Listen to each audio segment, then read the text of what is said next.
Hey, people. Quite a year, no? I'd love to rank the stories, books, animation, and film, and all the rest that released this year that I think are worthy of your attention. Now, some ground rules and some points of fact before we start. In order to go on this list, the story must have released in 2025, which means there will not be as many books or web series on this list as there should be. Unfortunately, as of time of writing, I have not finished Shadows Upon Time or Discovery, and so although I am pretty sure they both would have made this list, I have not technically finished them yet, so they are not going to go on it. I think I will make up for this by giving them both their own dedicated videos at a later date. In addition, any of these stories could go higher or lower on the list depending on when you ask me. It just so happens that this is how I chose to rank them at this time. But before that, I wanted to give my eternal gratitude to a storyteller we lost this year, David Lynch. It's hard to put into words the feeling when I heard the news that he passed, so I don't think I will try to in detail here. All I really have to say is thank you for a life well lived and stories told and created. Fare thee well, Mr. Lynch. And so with all of that out of the way, let's get on with it, shall we? Starting off the list strong with Medalist. Medalist is interesting. It's a story about ice skating, yes. It's a story about getting better at ice skating, yes. It's a story about improving at ice skating, yes. But it's also a story about nerves, anxiety, and despair. It's a story about getting better, but also about the mental and emotional journey of what getting better at something really means, about trying to find that perfect moment, about finally picking up enough speed that you are moving so fast that the anxiety and despair and all the doubt in the universe ignites and burns off of you.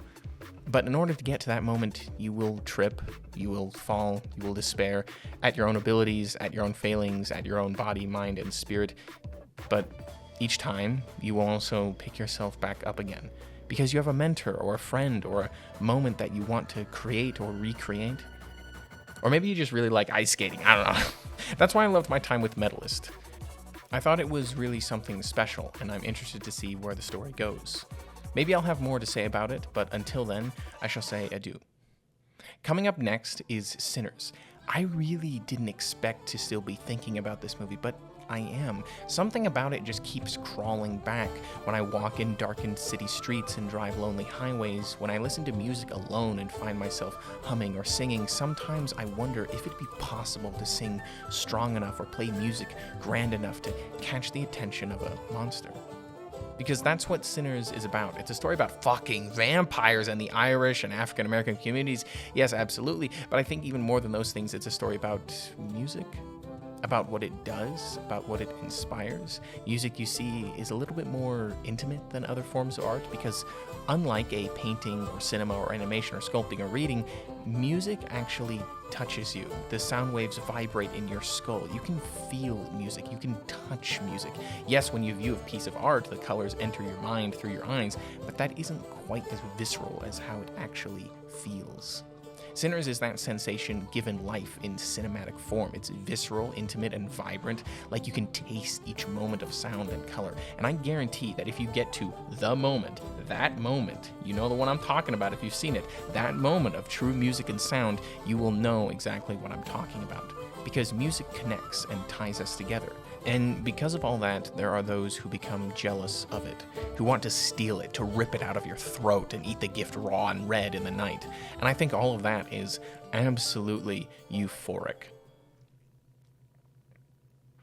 I really didn't expect Welcome to Derry to be good. It's not based on the book. It's like a spin-off. And sure, the same people who worked on the movies are working on this show, but the second movie was a little bit of a mess also. Nonetheless, I decided, fuck it, why not? Let's watch it, and holy fucking shit, this show goes to some truly depraved places. There are some scenes that were so grotesque that I cannot find the words to convey just how ill they made me. But it's not just the weird body horror elements, it's also the plot. It's a Stephen King mess, no doubt about it, but somehow it kinda just works. Okay, Dick Hallorann from The Shining is here, and he's with the United States government, and they're trying to find the Deadlights, Pennywise the Clown. All right, yeah, let's do it. They're trying to kill the Y. They're trying to kill Big P. You know, whatever you want to call it. The performance and the effects combine to create something really special and nightmarish. And Pennywise, Bill Skarsgård, he is better here than in any of the movies. The shape changing is on point. The sheer fucking glee and euphoria that this monster delights in at every moment of human suffering. I mean, he's just happy to be here. He's just happy to be torturing children, and it's a real blast to just watch unfold, especially with the small reveal near the end of the show, which turned the whole thing on its head, because maybe this whole thing isn't really a prequel at all. Maybe this story is something else entirely different. And now for something a little different. Lord of the Mysteries. Now, I am not finished reading Lord of the Mysteries. I'm very excited to keep reading it, but I also wanted to see how they would transcribe it down in an animated format. And this is because Lord of the Mysteries is a web serial, like The Wandering Inn, quite a long one as well. And yes, I think the adaptation is a little messy at times, complicated and opaque also, but the world of Lord of the Mysteries is also adapted with undeniable care. The Victorian setting is textured and gothic, with such a painterly eye that I am left stunned, with vistas and opera houses like that of Old Yarnum or Arkham. It is a world of intrigue and terror, a world where people strive to aim higher and higher and ascend to greater beings. But all of that alone is not why Lord of the Mysteries is on this list. I put it here because after all the strangeness and opaqueness and necessary but rushed plot lines, there was one singular scene which I think was adapted perfectly. The final scene of the season, only a few seconds long, which I think captures the soul of something just beyond what words are really capable of saying. It is a blend of optimism, despair, and grief. It's one single moment that has stayed in my mind ever since seeing it. And I guess it seems like something we all maybe could learn from a bit, because this world is harsh and it's filled with monsters, no doubt, and each of us without exception will lose who and what we love and what we are in one way or another at one point or another. And sometimes the sorrow will be greater than we can possibly process, but sometimes it's in those moments where it becomes important to build something beautiful, to show a kindness to another. It's easy to smile and laugh, you see, when the world is bright and vibrant and fun, but sometimes it's more important to give grace to another when you have nothing more to give. Because even though we ourselves might be erased, through our little kindness, the world might become a little bit better.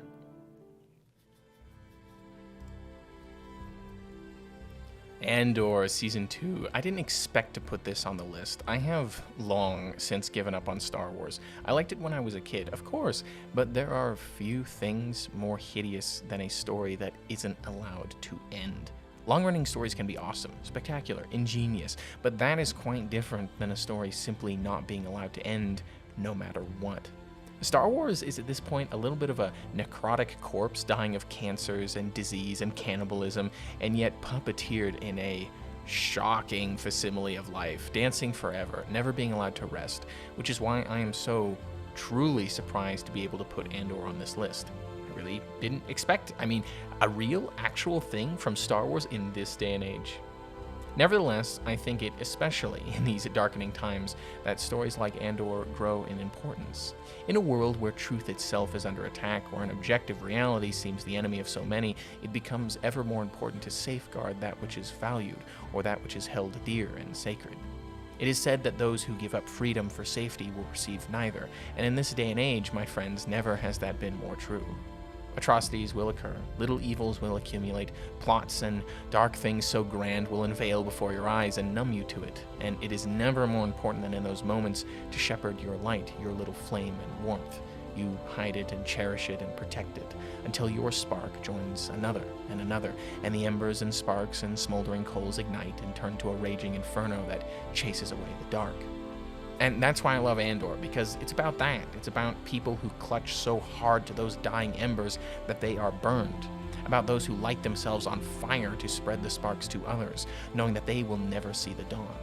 Mon Mothma's speech, Luthen Rael's little war, Clea's small sorrow, Saw Gerrera's insanity. Each of these are a spark, some grander, hotter, or more dangerous than others, but they are sparks all the same. And each one lights up the night, each one burns and is dangerous, and misinterpretation and horror and atrocity can be committed in the light, just as in the dark, there is no doubt, but nevertheless, I still think it's beautiful and important.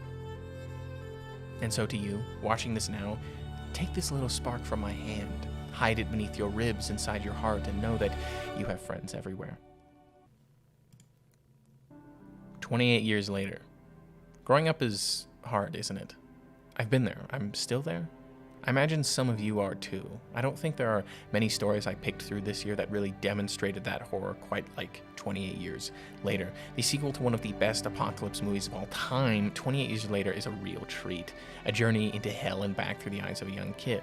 And I think there comes a point in any child's life as they grow older when the world outside your home gets more real. For some, it happens later, for some, far, far earlier, but at some point the world doesn't revolve around your home or your parental figure anymore. One day, sometimes on a day like any other, the world comes knocking, and it wants to play, and it has brought all manner of horror, death, violence, disease, sickness, the vibrant, repulsive horrors of life. That's what 28 years later is about. A boy coming to terms with what the world is through the lens of his father, through the lens of his mother, through the lens of his own young eyes. Just what is this place we call the Earth? Why are things the way they are? What has resulted in this? And I guess for myself, sometimes it feels like the world ended long before I became an adult. Like right now, we are living in its death throes, like I am nothing more than a parasite in a body long since dead.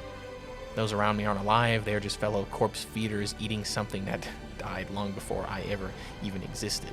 And I think 28 years later captures that feeling, the good and bad of it, because maybe the world did end, but maybe it didn't. Even now, as I am sick, as I am hurt, as I am sad, even now I wake and I think, what a miracle it is that anything exists at all, that I can feel these things and see these sights. Maybe the world is already over, but even if it is, I think we have to keep living, you and me. I don't know why, but it feels right, doesn't it? The summer Hikaru died. You ever wake up and feel things are just wrong? The people around you don't look like themselves, don't feel like themselves. You ever go about your day and your ear just won't stop itching? Every time you breathe, it's like one of your ribs is a little out of place. I think we've all felt that at one point or another. Watching the summer Hikaru died is like if that feeling never went away, no matter what you did. And even worse, what if there was something about that feeling that you sort of liked? Each episode, each moment builds in comforting darkness and searing light. Summer days are transformed into a Kafka-esque hell that somehow is too comforting to ever want to wake from. Sometimes we can convince ourselves that monsters and ghosts are better than flesh and blood humans around us. And sometimes we might even be right. Sometimes maybe they are better. But how can you really know for certain? Can you really be sure that a monster is a monster? Can you really be certain that a human is a human? The summer Hikaru died messes with the ability to tell what is right and wrong from the perspective of humanization. We as humans humanize each other, of course, but we also have the ability to humanize things that are not human. Sometimes our internal systems of empathy can go a little funny. Sometimes they can be taken advantage of. Sometimes under trauma or scars they can break or alter. The summer Hikaru died, I think, is a reminder and an indicator of that. And even though I am not too fond of where the adaptation ended, just because it feels like the story abruptly is cut off, I am very interested to see where it all goes.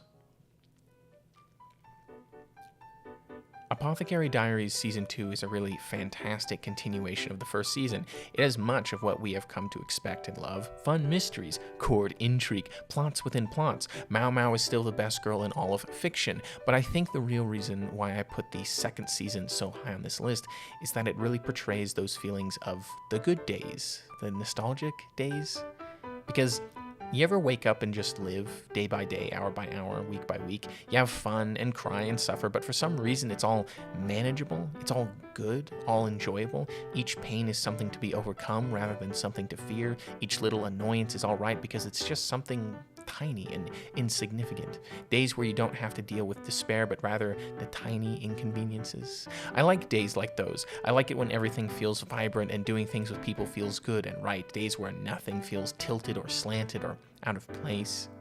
But the reason I put the second season of Apothecary Diaries so high was because those times end.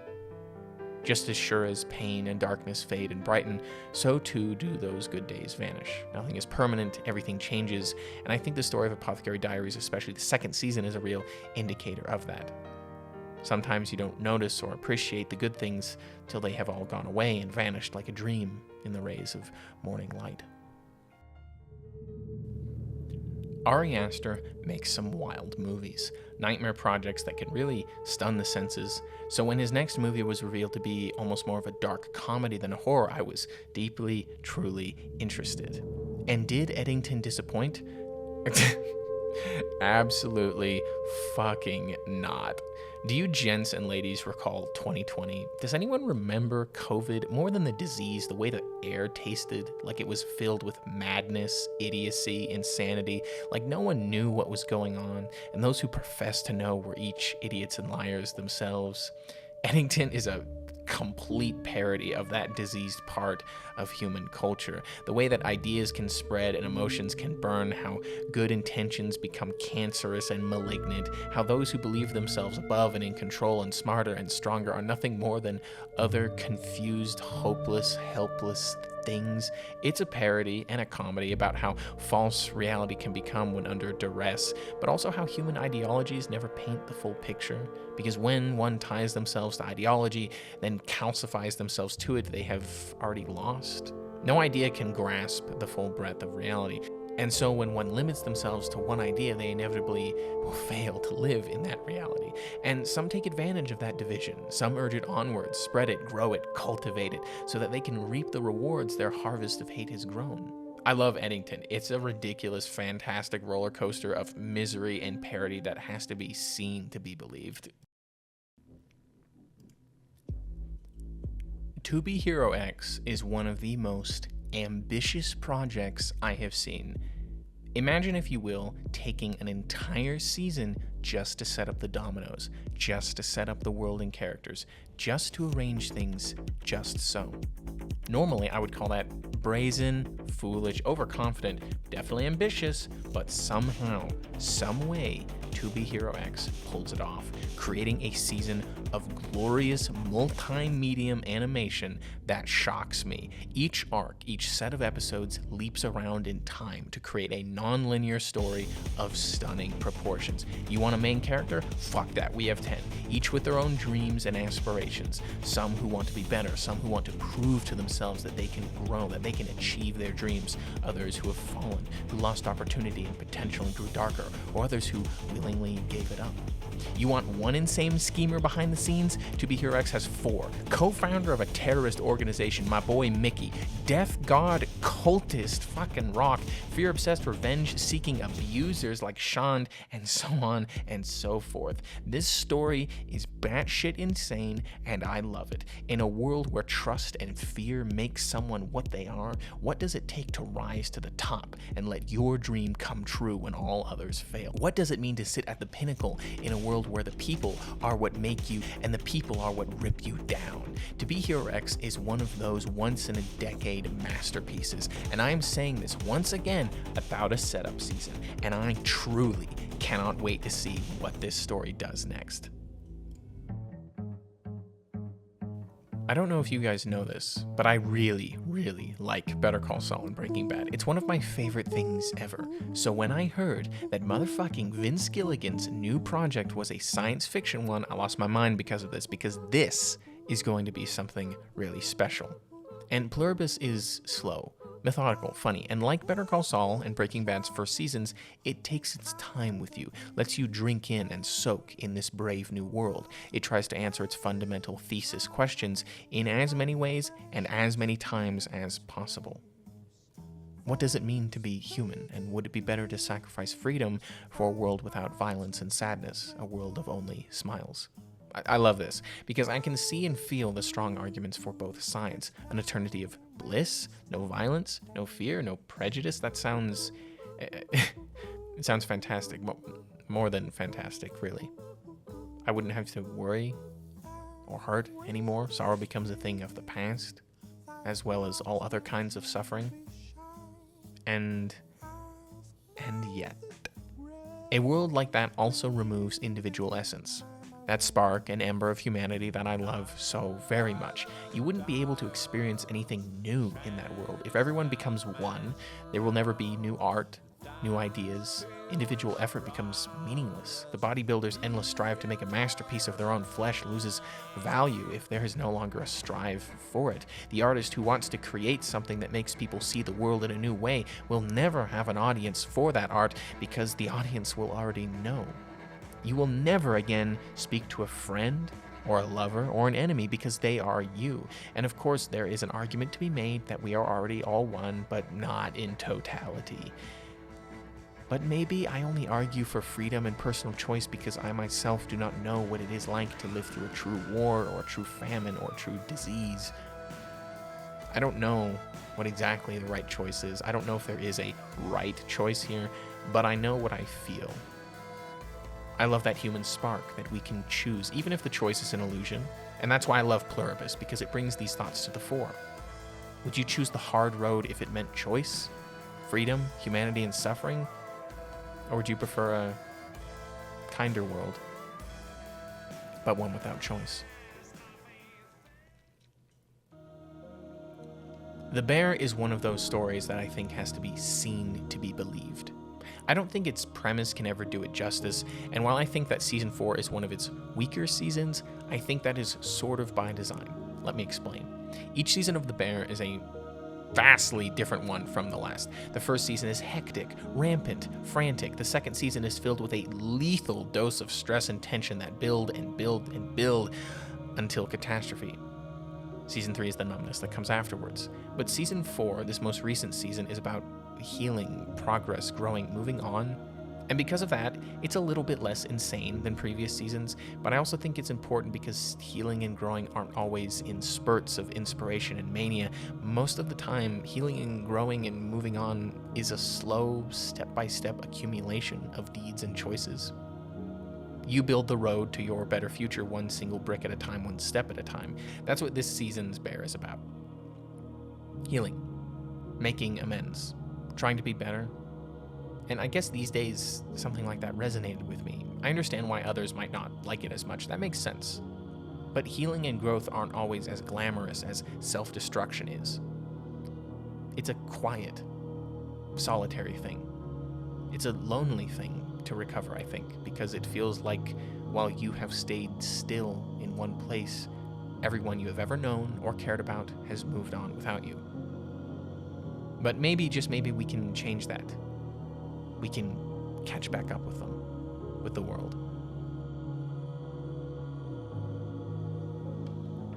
The Pit is a medical story unlike any other. Maybe it's because I've seen a lot of doctors this year, but I find myself appreciating and also hating the individuals and systems which make up the healthcare world like I have never before. I love the individuals who do their best under all kinds of nightmarish conditions, but I also despise the ones who don't listen, or the prices, or the bureaucratic hell that so much of our world has been turned into. And yet, each doctor, each nurse, each secretary and desk worker is also a human being. And frankly, what doctors and medical practitioners perform is in so many ways a kind of miracle. It's magical. And the reason why I like The Pit is because although it puts human psychology first, it places that psychology within accurate surgeries and performances. The surgeries and medical operations that make up The Pit are kind of wondrous to behold. The care that went into crafting them is genuinely amazing, kind of grotesque and unnerving at times, but nonetheless stunning. Like, this is a very violent and grisly show, in that violence must sometimes be done to bodies to heal them.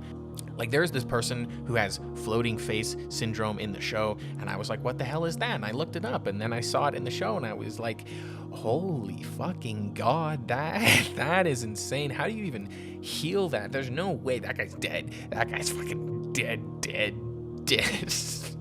But that's why I think medicine and doctors, in a way, practice a kind of miracle.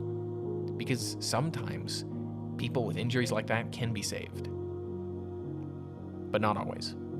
And that's also why I love this story, because sometimes really, truly awful things happen. And they happen over and over and over again, and then continue to happen. And what do you think that does to a person's mind after enough time? And I guess in this case, you should watch The Pit and find out. Call of the Night Season 2 is like a dream. There is something euphoric and blissful in the way the nocturnal streets are crafted.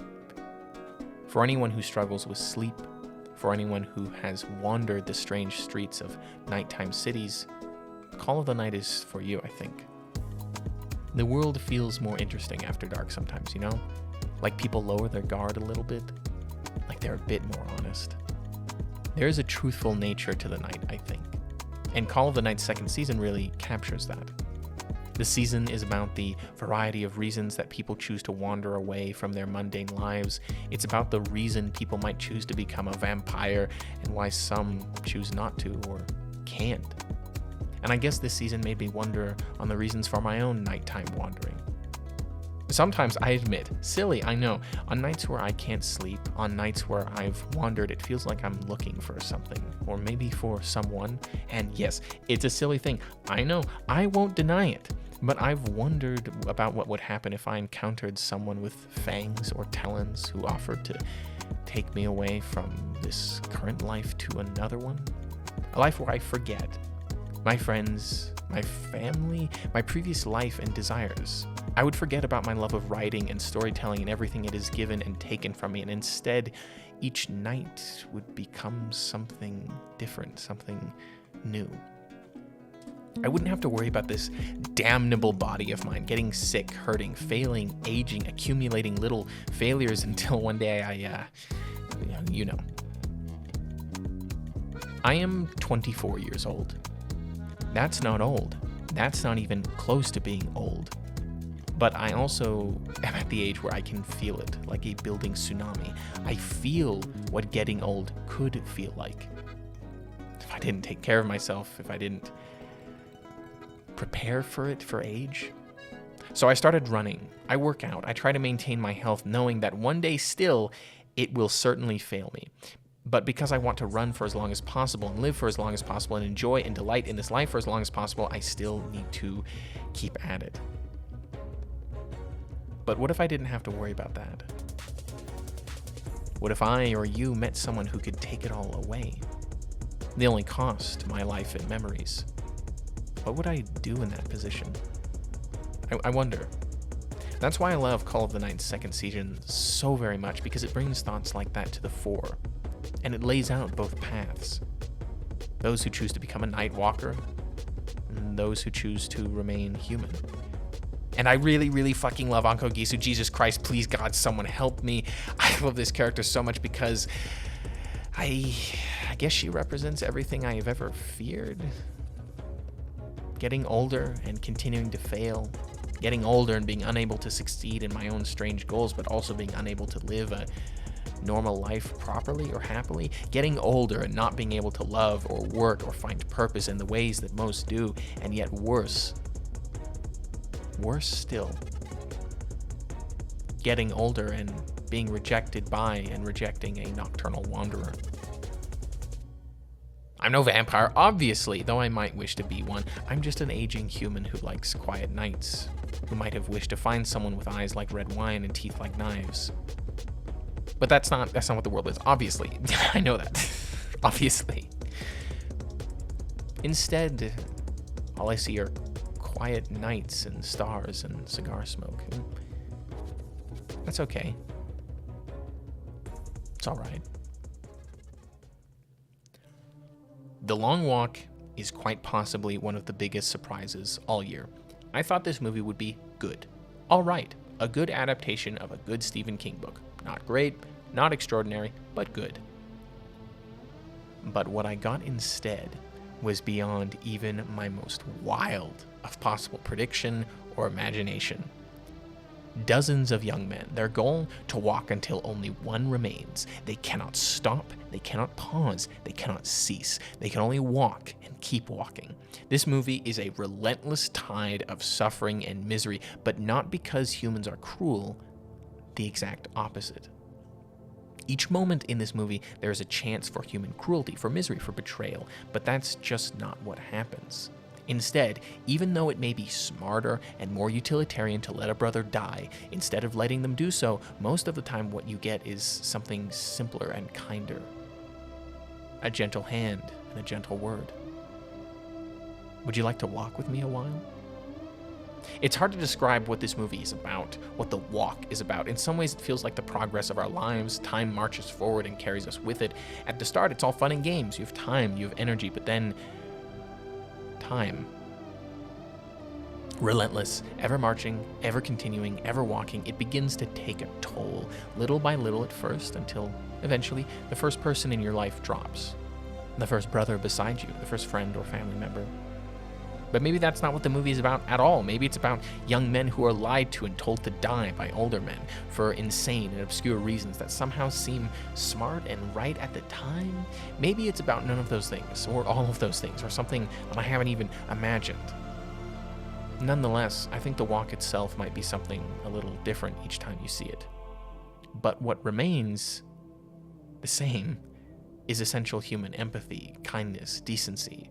That is something special.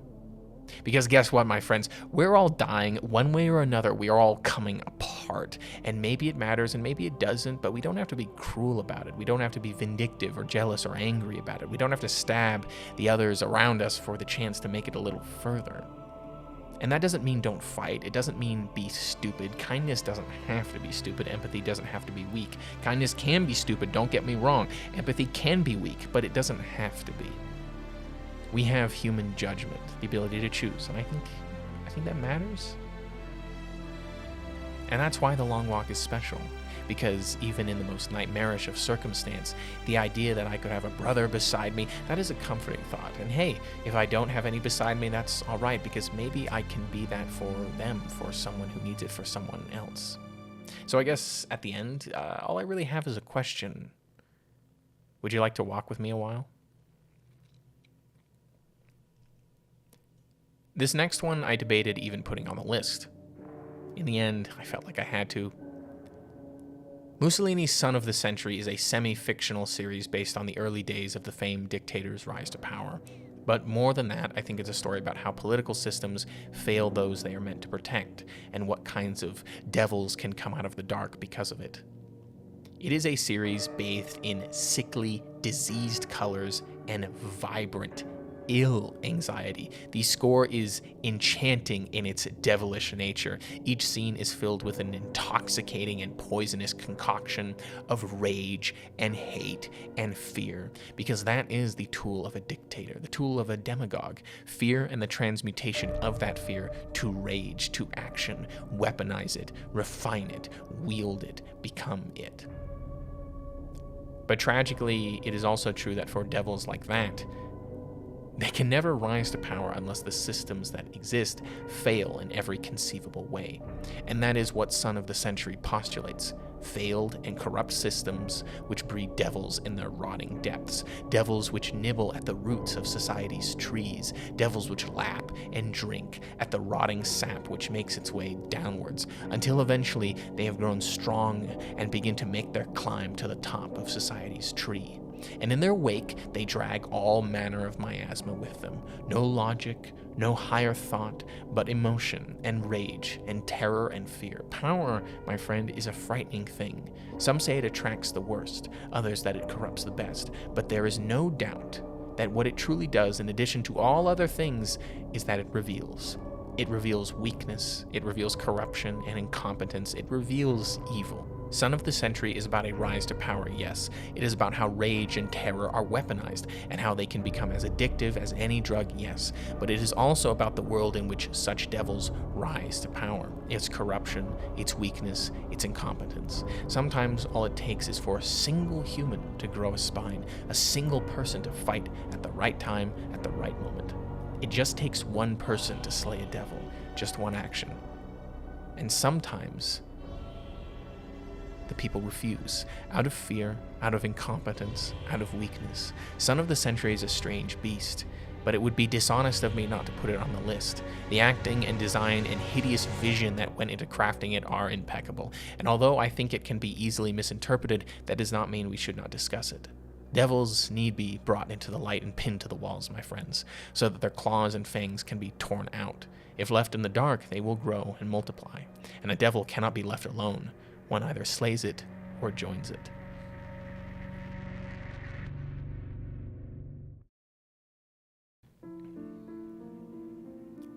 Takopi's Original Sin is difficult.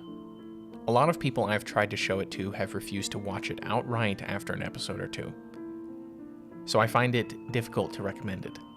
But nonetheless, I feel I need to. I must. Why is that? I don't know.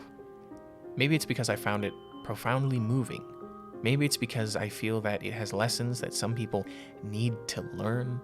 Maybe it's because I feel vindicated. Because I wish the world were a gentler place. Who can say? It may be one of these reasons, it may be all of these reasons, it may be none of these reasons. But I guess what I should say is this. Have you ever been bullied, or not bullied, but hated? Have you ever been hated by someone to such an extent that you were left in shock? Has anyone ever hated you more than you have ever hated anything in your entire life? Hated you with such an absurd intensity that you feel like you need to know why, that you must know why, that you have to understand why or what it is you did, because there's no possible reason that you could be hated that much for no reason at all. And maybe sometimes they do hate you for a reason.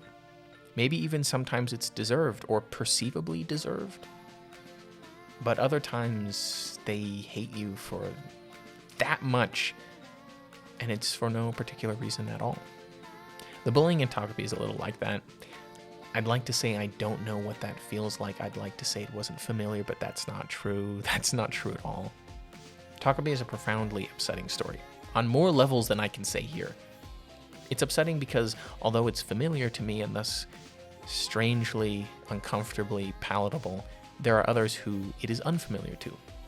People who refuse to view it or things like it because it's upsetting. I find that oddly annoying. Something about that itches my mind just a bit.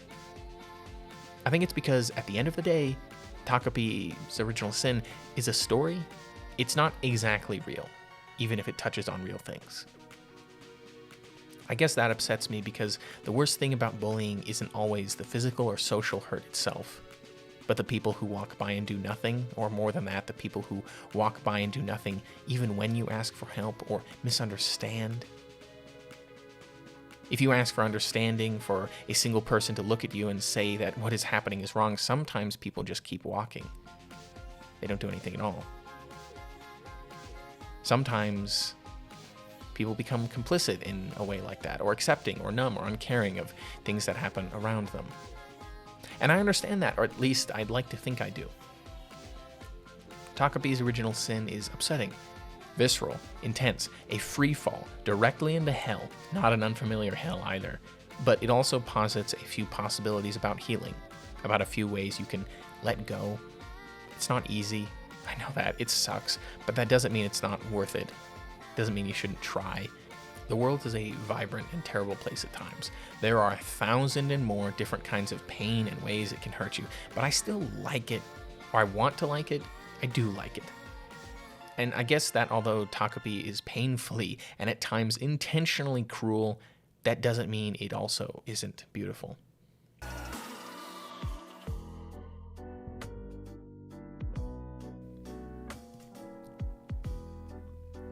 I already talked about the Reze Arc movie. I made 2 videos on it, and at some point I'm gonna make more. What can I say that hasn't already been said? I mean, I guess what I could say is this. I think that the Reze Arc is the purest and most essential depiction of love that has been put to animation. The obsession, the destruction, the violence, the explosive, strange emotions, but also the little comfort, the tiny beauties, the impossibly wonderful imperfections in another person that just make you care about them all the more.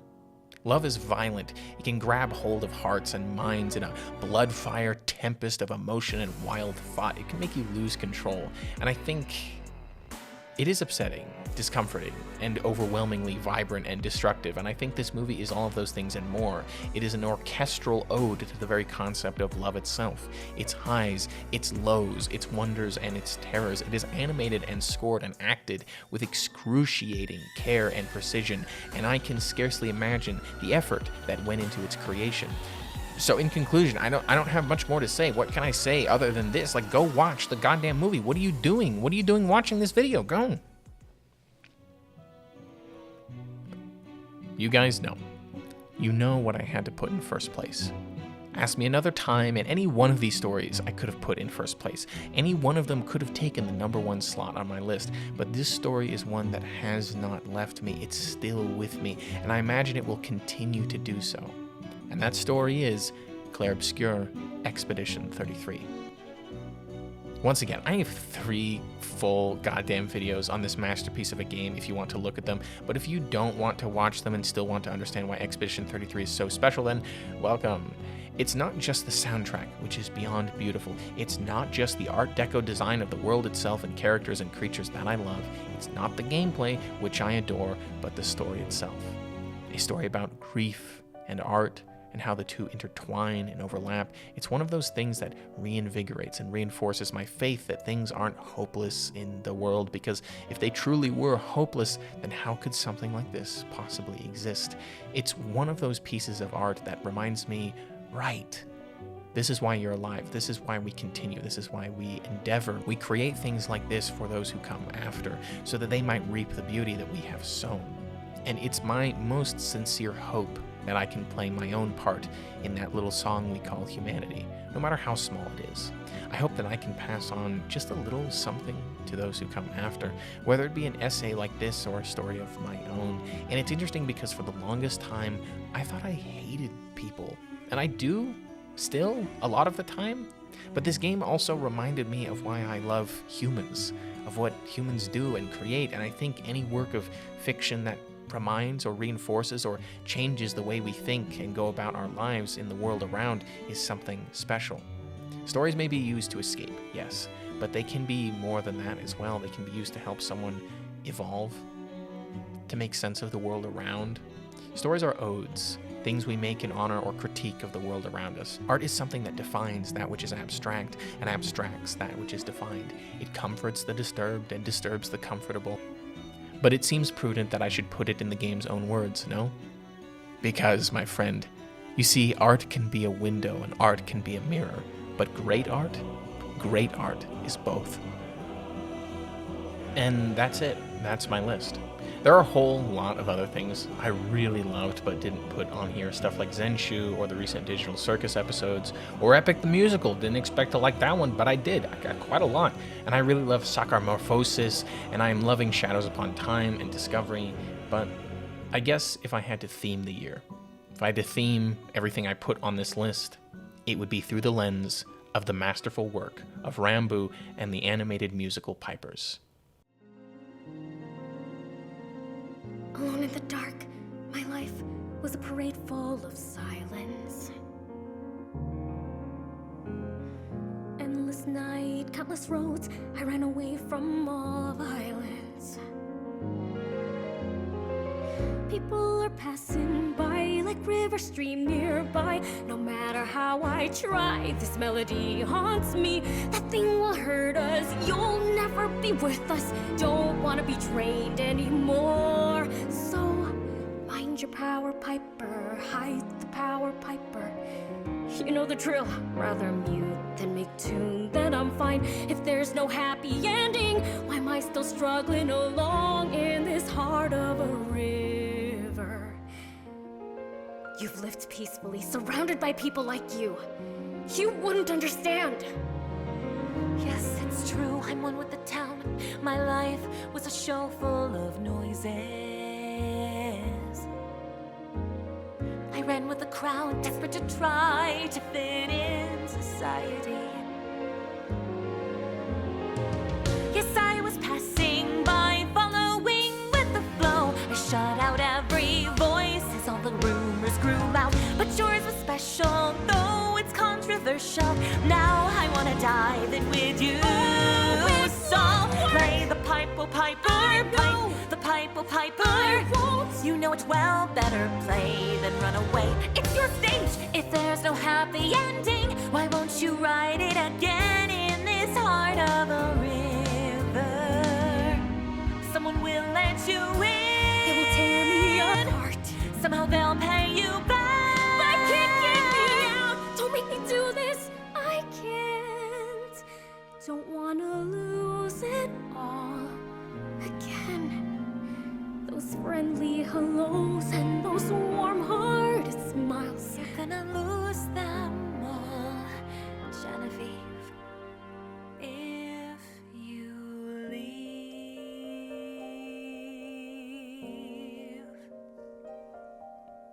Give them a chance. If they get to know you, they might change. People won't change. But I did.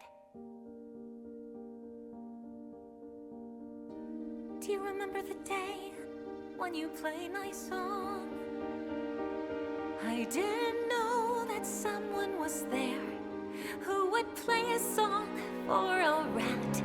And I saw that your eyes weren't a monster's, just a girl's. Now come on, my friend, thanks to you now I can dream. We'll reverse this dream.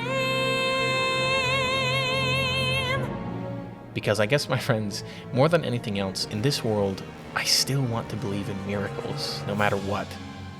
That dreams really can come true.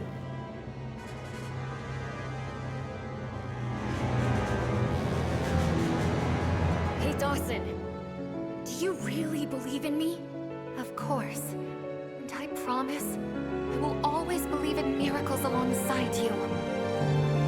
Then, let's make a little plot, shall we? Here we are! Just wait! Every hope we could make. Ready to hear Another song, another play in this heart of a ring. Come on, pipers, let's bring on the show.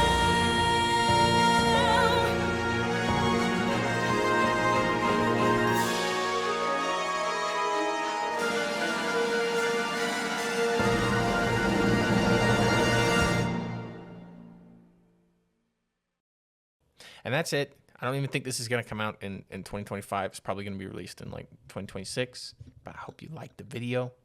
Got more stuff coming. It's going to be a big year. Can you feel it? Because something's going to happen at some point. Maybe. Hope the winters have treated you all well. Like and subscribe. Do the thing. You know the thing. And I'll see you all in the next one. Take care, people.